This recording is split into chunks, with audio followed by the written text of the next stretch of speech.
Hello dear learners, in today's lecture I am going to discuss about the telomers. आज के इस video में हम स्टडी करेंगे टीलोमर्स।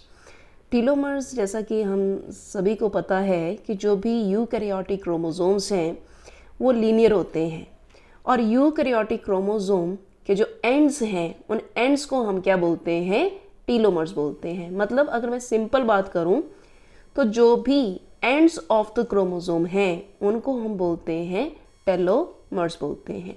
जैसा कि आप इस डायग्राम में देख भी रहे हैं कि यहाँ पर जहाँ पर क्रोमेटिड्स कंबाइंड करी हुई हैं, that point is that primary constriction is centromere, जिसको कि मैंने प्रीवियस लेक्चर में डिस्कस करा है डिटेल में।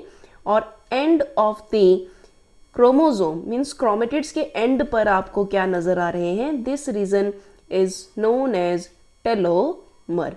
तो बस इतना ध्यान रखना है कि end of the chromosome they are known as telomeres. अब देखेंगे कि टेलोमर्स का क्या इंपॉर्टेंट रोल है, क्या इंपॉर्टेंट फंक्शन ये प्ले करते हैं। टेलोमर्स का सबसे इंपॉर्टेंट फंक्शन ये है कि क्रोमोसोम की स्ट्रक्चरल इंटेग्रिटी को मेंटेन करते हैं। क्रोमोसोम का स्ट्रक्चरल इंटेग्रिटी जो है वो क्रोमोसोम की कौन मेंटेन करेगा, टेलोमर्स करेंगे। Telomere ensure complete replication of the extreme end of the chromosome. Telomere इस बात का श्योरिटी देते हैं कि जो भी क्रोमोसोम है उनका कंप्लीट रेप्लिकेशन जो है वो होगा। Telomere prevent chromosomal end from acting in a sticky fashion. Telomeres की वजह से जो क्रोमोसोम एंड्स हैं ये उनको प्रिवेंट करते हैं, प्रोटेक्ट करते हैं। अगर टेलोमर्स ना हो तो वो एंड कैसे काम करेंगे, स्टिकी फंक्शन परफॉर्म करेंगे। लेकिन टेलोमर्स की वजह से ये स्टिकी नेचर जो है ये क्रोमोसोम एंड्स की प्रिवेंट की जाती है। इसी तरह से टेलोमर जो क्रोमोसोमल ट्रांसलोकेशंस हैं या रीअरेंजमेंट्स हैं उनको भी क्या करते हैं, प्रिवेंट करते हैं। और टेलोमर का इंपॉर्टेंट रोल ये आता है कि ये क्रोमोसोमल शॉर्टनिंग को प्रिवेंट करते हैं। जैसा कि आप सबको पता है जैसे जैसे हमारी एज बढ़ती है लेंथ ऑफ द टेलोमर जो है वो क्या होता रहता है, कम होता जाता है। लेकिन हमारे क्रोमोसोम शॉर्ट नहीं होते हैं। तो क्रोमोसोम शॉर्टनिंग को टेलोमर क्या करते हैं, प्रिवेंट करते हैं। अब कैसे प्रिवेंट करेंगे ये शॉर्टनिंग को, तो सबसे पहले टेलोमर में खुद क्या होती है, रेप्लिकेशन होती है। और सेकंड पॉइंट ये है कि जो टेलोमर है वो क्रोमोसोम के जो एंड्स हैं या जो टेलोमर्स हैं वो एक्सोन्यूक्लिएजेस के अटैक से एंड्स को प्रोटेक्ट करता है। मतलब कि एक्सोन्यूक्लिएज एंजाइम जो है वो टेलोमर्स के ऊपर इफेक्ट नहीं करेगा। तो एक बार मैं फिर से एक्सप्लेन कर दूं कि फंक्शन है टेलोमर्स का स्ट्रक्चरल इंटेग्रिटी ऑफ क्रोमोसोम को मेंटेन करना, कंप्लीट रेप्लिकेशन को इंश्योर करना, जो भी क्रोमोसोमल एंड हैं उनकी स्टिकी फैशन को ये प्रिवेंट करते हैं, ट्रांसलोकेशन को रोकेंगे और क्रोमोसोमल शॉर्टनिंग को प्रिवेंट करते हैं by two methods, that is telomere undergo replication and it protect the chromosome by the attack of exonucleases. So these are the function of telomere. Next मैं बात करूंगी features of telomere. टेलोमेर के features क्या हैं, तो eukaryotic टेलोमर्स में टैंडमली repeated sequences present होते हैं। मैं आगे डायग्राम में बताऊंगी कि ये सीक्वेंसेस किस चीज़ के बने होते हैं। So there may be 100 to 1000 repeats depending upon the sequences. तो आप प्लीज़ थोड़ा सा ध्यान रखें कि जो टेलोमर के जो एंड्स होते हैं वहाँ पर टेंडमली रिपीटेड सीक्वेंसेस होंगे। एटलीस्ट 100 to 1000 रिपीट्स वहाँ पर प्रेजेंट होते हैं, डिपेंड करता है कि सीक्वेंस कौन से हैं।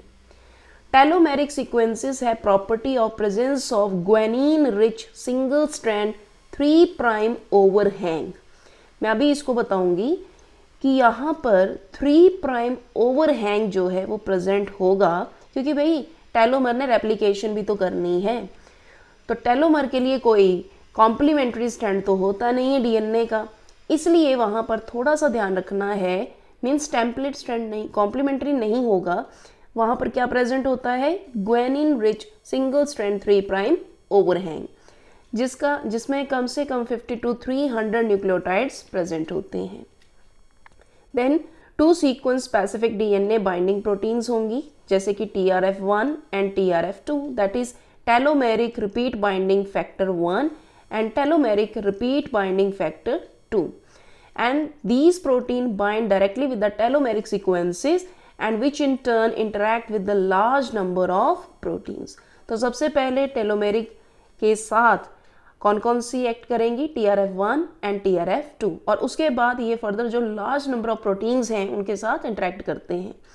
एक और इम्पॉर्टेंट फीचर है कि जो टेलोमर्स हैं उसमें टी लूप की फॉर्मेशन होती है। मैमेलियन टेलोमर्स में एंड पर टी लूप का फॉर्मेशन होता है जो कि क्रोमोसोमल एंड्स को प्रोवाइड करता है स्टेबिलिटी।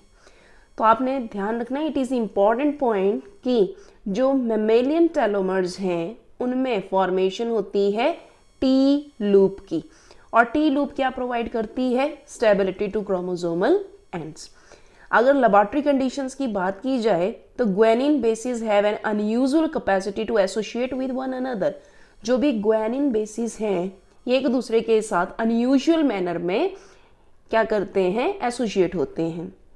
मैं इसमें आपको ग्वेनिन टेट्राप्लेक्स के बारे में बताऊंगी कि फोर ग्वेनिन जब हाइड्रोजन बॉन्ड के थ्रू आपस में ऐड होते हैं, कनेक्ट होते हैं, तो वहाँ पर एक स्ट्रक्चर बनती है जिसको हम बोलते हैं ग्वेनिन टेट्राप्लेक्स बोलते हैं।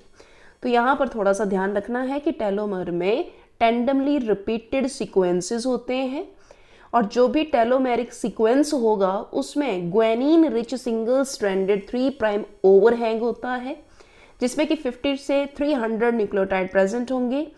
बाकी telomeric repeat binding factor 1, 2 present होते हैं जो कि लार्ज नंबर ऑफ प्रोटीन के साथ इंटरेक्ट करते हैं। और मैंने आपको बताया कि टेलोमर के एंड पर टी लूप की फॉर्मेशन होती है, तो ये जो टी लूप है ये क्रोमोसोम को स्टेबिलिटी प्रोवाइड करती है। बाकी इसमें ग्वेनिन टेट्राप्लेक्स जो है वो भी फॉर्मेशन करता है, और ये भी क्या प्रोवाइड करता है, stability to telomere. Next point, जैसे आप यहाँ पर देखिए मैंने आपको 3 प्राइम ओवरहैंग के बारे में बताया। ये आप टेलोमेरिक सीक्वेंस आप देख रहे हैं। तो टेलोमेरिक सीक्वेंस में आपको क्या नज़र आ रहा है, आपको ये नज़र आ रहा है कि भाई यहाँ पर 5 प्राइम टू 3 प्राइम, लेकिन यहाँ पर क्या है, सिंगल स्ट्रैंडेड 3 प्राइम ओवरहैंग है। मतलब कि आप यहाँ पर इसका कॉम्प्लीमेंट्री नहीं देख पा रहे हैं, ठीक है जी। जबकि नीचे वाले स्ट्रैंड को अगर आप 3 प्राइम टू 5 प्राइम देख रहे हैं तो यहाँ पर ये ओवरहैंग नहीं है। ओवरहैंग कहाँ पर प्रेजेंट है, this is very very important, otherwise telomere में रेप्लिकेशन नहीं होगी। So please remember 3 prime overhang is important for the replication of the telomere. और उसके बाद मैंने आपको क्या बताया कि there is formation of T loop. तो ये जो टी लूप का फॉर्मेशन यहाँ पर होता है इसकी वजह से क्रोमोसोमल एंड्स में प्रोवाइड की जाती है स्टेबिलिटी।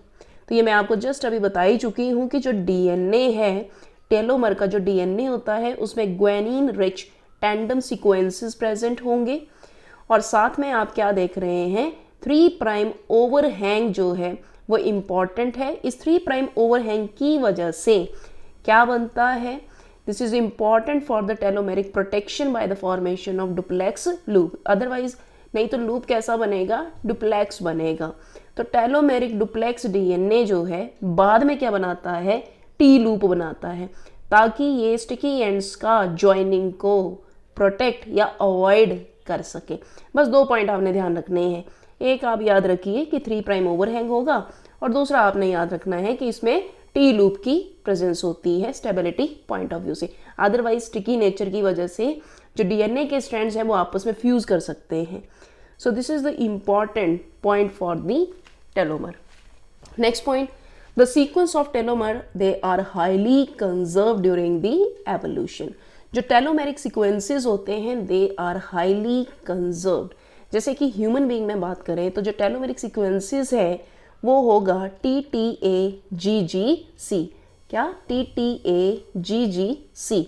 और ये जो रिपीटेड है ये 300 to 5000 टाइम्स रिपीट होता है at the end of each chromosome. तो ह्यूमन बीइंग में टेलोमेरिक सीक्वेंस कौन सा है, TTAGGG। TTAGGG। Human telomeres they were discovered by Robert K Moyzis and his colleague in 1988। इसी तरह से कुछ एक और एग्जाम्पल देती हूँ मैं आपको कि जो भी सिंगल सीक्वेंस रिपीट्स हैं, जैसे कि पैरामीशियम में जो टेलोमर है वहाँ पर TT-GG-G मिलेगा। ट्रिपैनोसोमा की बात करते हैं तो टेलोमर सीक्वेंस में मिलेगा TA-GG-G मिलेगा। और अरेबिडोप्सिस की बात करते हैं, अरेबिडोप्सिस जो कि ब्रासिकेसी का मेंबर है, तो अरेबिडोप्सिस में आपको मिलेगा TTT-AGG-G मिलेगा। और ह्यूमन बीइंग की बात करें तो मैं ऑलरेडी बता चुकी हूँ कि हमारे में प्रेजेंट होता है TTA-GG-G। तो ये कुछ एक मैं एग्जांपल दे रही हूँ टेलोमेरिक सीक्वेंसेस की, ठीक है जी। तो आप प्लीज़ थोड़ा सा ध्यान रखना है कि जो टेलोमेरिक सीक्वेंसेस होते हैं they are highly conserved structure.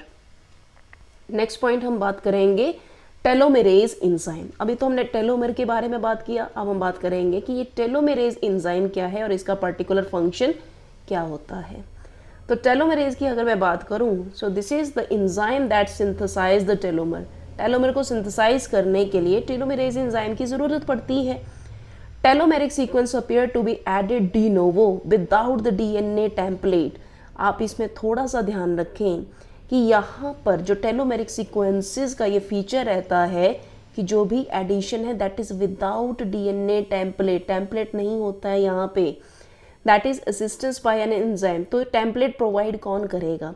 Template provide करने का काम करता है टेलोमेरेज एंजाइम। क्योंकि मैंने आपको अगर याद हो तो अभी जस्ट मैंने आपको 3' ओवरहैंग बताया, तो वहाँ पर जो टेम्पलेट है वह नहीं था, तो टेम्पलेट कौन प्रोवाइड करेगा? टेलोमेरेज एंजाइम प्रोवाइड करेगा। Telomeres it was discovered by Blackburn and her colleagues in 1990। So this was seen when telomer from another species were engineered into the yeast cell. A segment of RNA about 160 nucleotide in length is an integral part of this enzyme. तो telomerase में main structural component कौन कौन से होते हैं? RNA और protein का बना होता है। ये RNA होगा और साथ में प्रोटीन होगा। Telomerase RNA has a region that is complementary of the G-rich repeat of the telomeric DNA. जैसे कि मैंने आपको अभी बताया कि टेलोमेरेज के पास ही ये कैपेबिलिटी होती है कि ये एक्ट करता है एज अ टेम्पलेट, टेम्पलेट की तरह ये क्या करेगा? काम करेगा। तो ऑब्वियसली इसके जो सीक्वेंसेस होंगे वो किसके कॉम्प्लीमेंट्री होंगे? इसके सीक्वेंसेस जो हैं वो कॉम्प्लीमेंट्री होते हैं G rich repeats of the telomeric DNA। तो ये इंपॉर्टेंट पॉइंट है। After careful examination Blackburn and her colleague concluded that telomerase enzyme uses its RNA as a template। तो मैंने जैसे बताया कि टेलोमेरेज में RNA और प्रोटीन होती हैं, तो ये अपने RNA को एज अ टेम्पलेट यूज करते हैं and by adding telomeric repeats to the end of the chromosome. ये थोड़ी देर बाद मैं फिगर में ये एक्सप्लेन कर देती हूँ, जो भी पॉइंट यहाँ पर क्लियर किए हुए हैं। जैसे आप यहाँ पर देखिए, जैसे मैंने आपको अभी बताया कि क्रोमोसोम एंड को हम क्या बोलते हैं? टेलोमर बोलते हैं। और टेलोमर में मैं आपको ये बता रही हूँ कि टेलोमर में क्या प्रेजेंट होता है? 3' ओवरहैंग। आप यहाँ पर देख रहे हैं कि जो ओवरहैंग है वो TTGG TTAG इस तरह से बताया हुआ है। अब यहाँ पर आप देख रहे हैं ये है हमारा टेलोमेरेज एंजाइम, और मैंने आपको ये पॉइंट बताया कि टेलोमेरेज के पास RNA प्लस प्रोटीन होती है, तो भाई इसका RNA एक्ट करता है एज अ टेम्पलेट का काम करेगा। सो यहाँ पर सीक्वेंस आप देख रहे हैं, सीक्वेंस कौन सा आ रहा है? सीक्वेंस है CAAU-CCC-AAUC। अब ऑब्वियसली ये जो सीक्वेंस होगा that is quite complementary to this 3' overhang. So telomerase has an associated RNA that complement the 3' overhang at the end of the chromosome। मैंने पहले ही बता दिया कि 3' overhang के साथ ये जो RNA का सीक्वेंस है ये क्या होगा? कॉम्प्लीमेंट्री होगा। तो आप यहाँ पर देख ही रहे हैं कि 3' किस तरह से ये आगे की तरफ एक्सटेंड होगा, किस तरह से सिंथेसाइज होगा। तो टेम्पलेट का काम कौन कर रहा है यहाँ पर आप टेलोमेरेज में देखिए, अगर यहाँ पर DNA पे G है तो टेलोमेरेज में C है। G आप देख रहे हो, C है, AAU और C है। तो RNA template is use to synthesize the complementary strand. तो यहाँ पर ये जो आरएनए का टेम्पलेट है इसी को हम यूज़ करते हैं सिंथेसिस प्रोसेस में। तो आप यहाँ पर देख पा रहे हैं कि जो टेलोमेरेज है वो धीरे धीरे आगे की तरफ फॉरवर्ड जो है वो क्या हो रहा है, शिफ्ट हो रहा है। और इसकी शिफ्टिंग की वजह से जो भी हमारा रिस्पेक्टिव डीएनए है उसकी सिंथेसिस शुरू हो गई है। तो आप यहाँ पर फिर ध्यान से देखिए कि यहाँ पर 5 प्राइम टू 3 प्राइम की हम बात कर रहे हैं और ये सीक्वेंस जो है वो यहाँ पर क्या हो रहे हैं भाई, आगे की तरफ एडिशन में जा रहे हैं। तो होपफुली थोड़ा सा आपको एक्सप्लेन हुआ होगा कि टेलोमेरेज का जो आरएनए होता है वो एक्ट करता है एज अ कॉम्प्लीमेंट्री। ठीक है जी, तो ये एक्ट करता है complementary to the what, 3 prime overhang of the chromosome. अब इसी तरह से आप इस डायग्राम में भी एक बार फिर से रिपीट कर देती हूँ मैं कि टेलोमेरेज की फंक्शनिंग कैसे होगी। फर्स्ट स्टेप टेलोमेरेज का होता है एक्सटेंशन का। तो जैसे आप देख रहे हैं ये 5 प्राइम टू 3 प्राइम, ये 3 प्राइम टू 5 प्राइम होगा, लेकिन यहाँ पर ये स्ट्रैंड डबल नहीं है। तो यहाँ पर क्या प्रेजेंट है, 3 प्राइम ओवर हैंग आपको नजर आ रहा है। तो जो भी हमारा टेलोमेरेज है वो सबसे पहले क्या करता है, बाइंड अप होता है, हाइब्रिडाइजेशन करता है। हाइब्रिडाइजेशन कहाँ करेगा, 3 prime end of the telomere with the RNA complement of the telomerase. तो 3 प्राइम एंड पर ये जो हमारा टेलोमेरेज है यहाँ पर ज्वाइन कर रहा है, आप यहाँ पर देख रहे हैं। तो ज्वाइन करने के बाद ये खुद एज अ टेम्पलेट की तरह काम कर रहा है, you can see here. Then telomerase act as template. मैं पहले बता रही हूँ कि टेलोमेरेज का खुद का सीक्वेंस जो आरएनए का सीक्वेंस है वो एज अ टेम्पलेट का काम कर रहा है। 3 prime end of the telomere is extended. तो टेलोमेर का जो 3 प्राइम एंड है वो यहाँ पर क्या करेगा, एक्सटेंशन शो करेगा। Finally, a translocation step takes place that displaces the telomer in respect to the RNA and retaining to configuration at the beginning of the process. तो आप यहाँ पर डायग्राम पे देख रहे हैं कि 3 प्राइम ओवरहैंग है। इस 3 प्राइम ओवरहैंग के साथ क्या ज्वाइन किया हुआ है, टेलोमेरेज। और टेलोमेरेज अपने RNA जो कि एक्ट कर रहा है एज अ टेम्पलेट, और इसी टेम्पलेट के अकॉर्डिंग यहाँ पर जो हमारा DNA है, टेलोमेरिक DNA, उसकी क्या हो रही है, सिंथेसिस का प्रोसेस हो रहा है। होपफुली आपको ये वर्किंग ऑफ टेलोमेरेज थोड़ा सा एक्सप्लेन हुआ होगा। Next point, in normal cell telomere become inactive after some time. देखिए जो नॉर्मल सेल होती है उसमें तो टेलोमर थोड़ी देर के बाद इनएक्टिव हो जाता है, आई थिंक टेलोमेरेज। लेकिन जो कैंसर सेल होती हैं उनमें telomeres that is always active. ये हमेशा कैसा होगा, एक्टिव होगा, क्योंकि आपको पता है कैंसरस सेल जो है वो डिवाइड करती रहती हैं। So telomerase enzyme is a reverse transcriptase and it uses RNA nucleotide as a template to polymerize the DNA nucleotide. जैसा अभी आपने देखा कि यहाँ पर आरएनए का टेम्पलेट जो है वो प्रेजेंट होता है टेलोमेरेज में। तो प्लीज आपने ध्यान रखना है कि जो टेलोमेरेज है कैंसरस सेल में ये हमेशा कैसा रहेगा, एक्टिव रहेगा, जबकि नॉर्मल सेल में इसकी एक्टिविटी जो है after some time that become stopped. In human enzyme the RNA component is 450 nucleotide in length. ये मैं जस्ट पिछली डायग्राम में वैसे एक्सप्लेन कर चुकी हूँ कि यहाँ पर जो स्ट्रैंड आपको मिलेगा that is 5 prime to 3 prime, that is CUAA-CCCUAA-C, whose central region is reverse complement of the human telomeric repeats।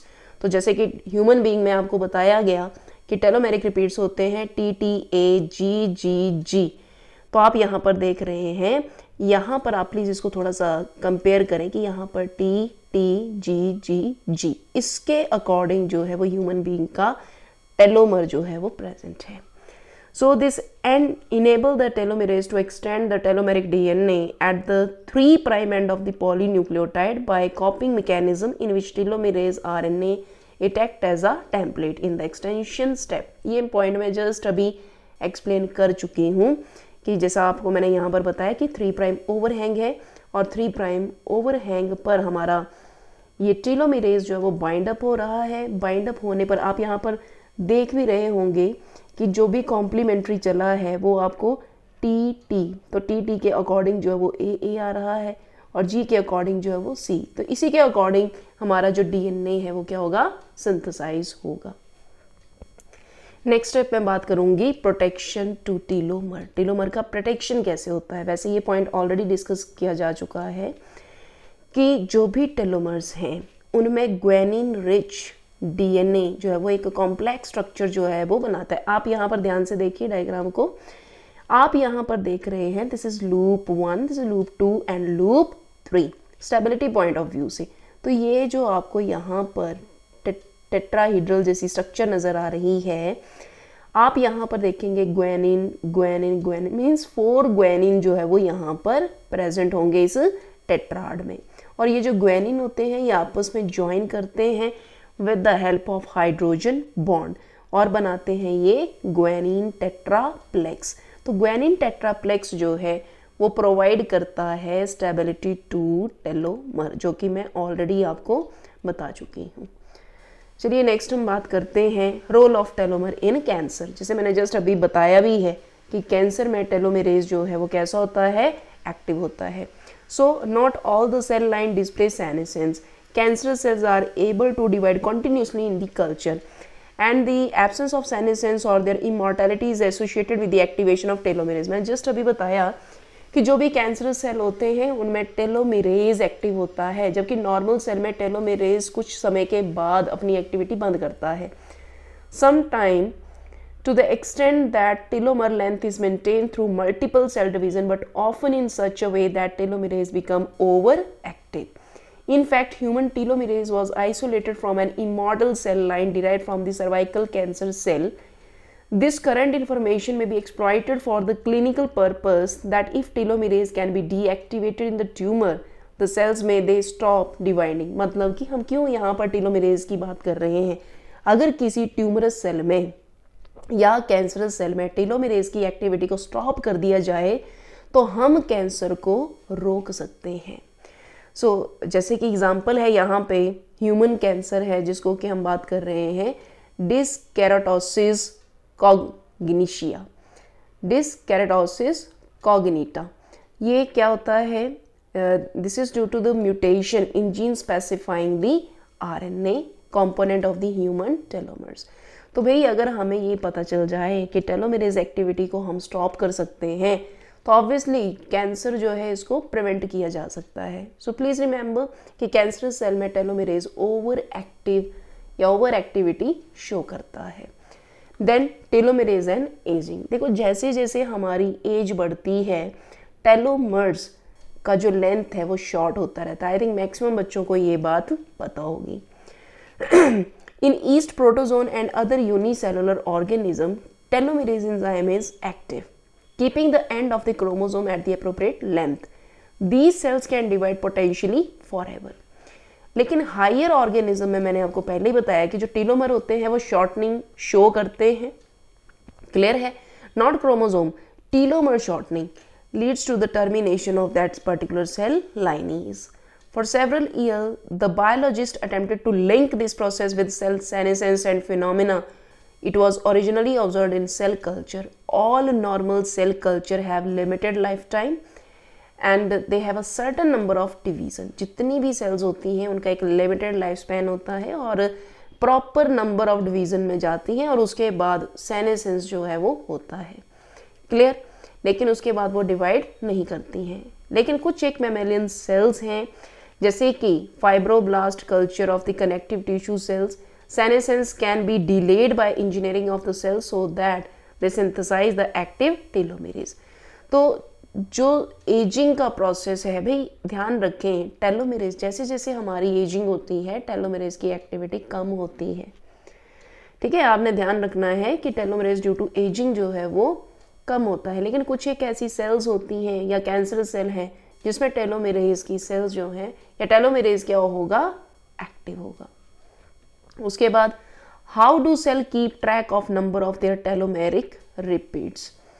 तो इसमें हम बात करेंगे जो भी प्रोटीन्स हैं अगर हम आइसोलेट करते हैं जैसे कि TRF1 है that is from the human being और इसको किसने आइसोलेट किया था, बेंस्टन एटल ने 1997 में। इसी तरह से RAP1 है ईस्ट सेल में जैसे कि मार्क एंड एटल 1997 में इन्होंने डिस्कवर किया है। So by melting these proteins or telomeric sequence, molecular biologists have changed the equilibrium number of telomeric repeats. So this lead to the current model that the cell count the number of these protein bound the telomers and not the number of telomer directly. तो आप please थोड़ा सा ध्यान रखें कि जो भी हमारे पास TRF1 है, this is present in case of human being, RAP1 protein this is present in case of yeast cell. So I hope ये आपको वीडियो पसंद आया होगा और टीलोमर के रिगार्डिंग या टीलोमेरेज के रिगार्डिंग जो भी क्वायरीज होंगी उनको आप पूछ सकते हैं. जो भी इस वीडियो का PDF लिंक है वो आपको डिस्क्रिप्शन बॉक्स में मिल जाएगा. So thank you so much.